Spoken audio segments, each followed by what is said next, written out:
Hey everyone! With the final month of 2023 fast approaching, the Marcus and Millichap research team is hard at work on the 2024 commercial real estate investment forecast books. Personally, in my 17 years of leading the production of these outlooks, the 2024 forecast is shaping up to be one of the most complex we've ever done. This year, there are countless crosscurrents influencing the economy and each of the 6 commercial real estate property types covered in the forecast books.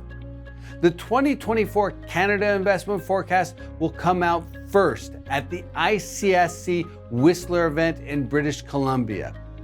And as in the past, the 2024 U.S. Multifamily Investment Forecast will be released at the NMHC Strategies Conference at the end of January. But for now, I want to share a quick snapshot on where each of the property types stood at the end of the third quarter, the most current data available. And I'll highlight some of the key drivers investors should monitor as they look forward into 2024. I'll cover 3 properties this week, then 3 more next week. And I'll start with industrial. As of the third quarter, the industrial vacancy rate nationally was 4.8%, which is up 120 basis points from a year prior, with annual rent growth of 9.5%. And although absorption on a national level has been positive every quarter since 2010, it has tapered over the course of the last year, and rent growth has followed suit. In addition, we continue to face record construction levels, with 400 million square feet expected to come online in 2023. That said, about half of the completions in 2023 will be in 9 metros: Dallas, Riverside, San Bernardino, Chicago, Atlanta, Houston, Phoenix, Indianapolis, Philadelphia, and Charlotte. Looking ahead, investors should monitor local construction and watch for rising vacancy rates. Overall, demand for industrial space should remain positive in 2024, but much will depend on whether the Fed successfully achieves a soft landing. Next up, multifamily. Apartment properties also face significant supply risk in 2024.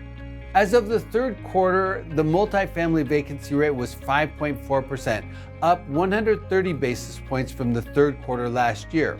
Rent growth on a national level tapered significantly over the last year, with effective rents up just 1.7% from the third quarter of 2022. Apartment demand has been positive every quarter this year, but it has fallen short of the record pace of deliveries. About 420,000 new units will be completed in 2023. We do expect construction to rise even further in 2024, which will continue to place upward pressure on vacancy rates in most markets.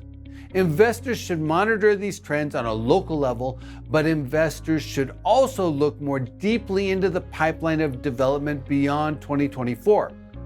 At this point, it looks like the pace of construction should thin significantly in 2025 and beyond.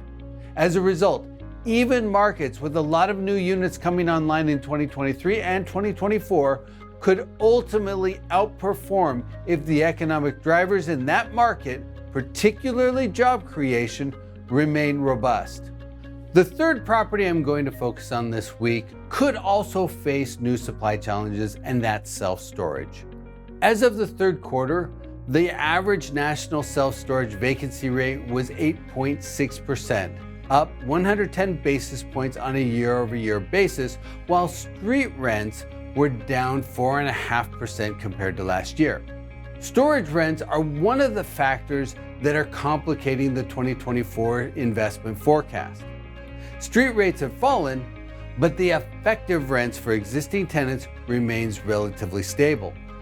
This is tied to the ECRI, or the existing customer rent increases.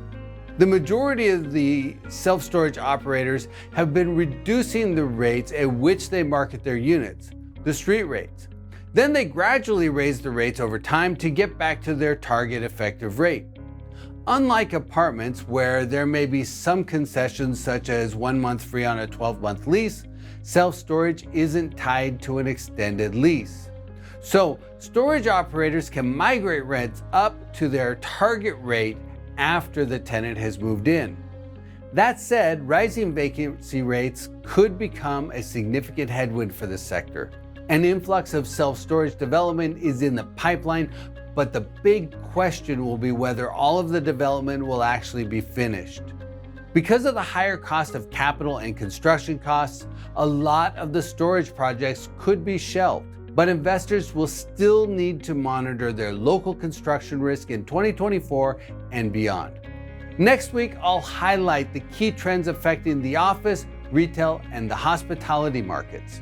Then watch for the 2024 Commercial Real Estate Investment Forecast, a fantastic resource to help you keep your eyes on the horizon.